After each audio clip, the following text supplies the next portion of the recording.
Cricket ලෝකයේ වැඩිම ලකුණුලාභියා වෙච්ච සචින් ටෙන්ඩුල්කර්ව ඒ අසම සම ක්‍රීඩකයව හඳුන්වන්නේ The God of ක්‍රිකට් කියලා. ඔහුගේ ක්‍රිකට් දිවියේ හොඳම කාලේ සෝෂල් මීඩියා තිබුණේ නැහැ. සමහර සෝෂල් මීඩියා ප්ලැට්ෆෝම්ස් පටන් ගත්තෙත් ඔහු රිටයර් වෙලා සෑහෙන කාලයකට පස්සේ.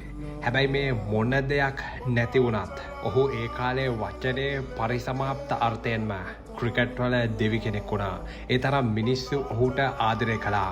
සචින් ටෙන්ඩුල්කර් කියන ඒ ගෝඩ්ව අදහපු බැතිමත්තු තරම් සෑහෙන ක්‍රිකට් රසිකයන් පිරිසක් සචින් ටෙන්ඩුල්කර්ව අදහන්න පටන් ගත්තා කියලා කිව්වොත් මම හරි.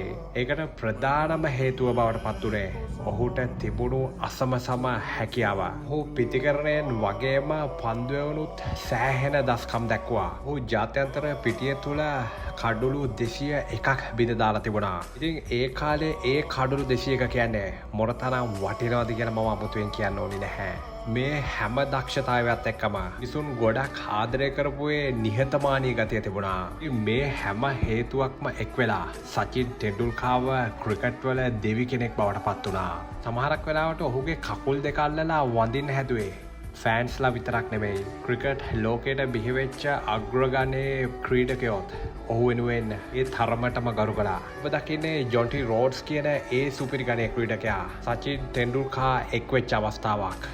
ඉතින් මම හැමදාම කියනවා වගේ ක්‍රිකට් ලෝකයට මොන තරම් දක්ෂ ක්‍රීඩකයන් බිහි වුණත් මේ වගේ ක්‍රිකට් ලෝකයේ දෙවිවරු ආයේ ක්‍රිකට් ලෝකයට බිහි වෙන එකක් නම් නැහැ. ඒ ස්වර්ණමය ක්‍රිකට් යුගය, ඒ ස්වර්ණමය ක්‍රිකට් යුගයේ ක්‍රීඩකයෝ අහිමි වෙලා ගියේ මුළු ක්‍රිකට් ලෝකයටමයි.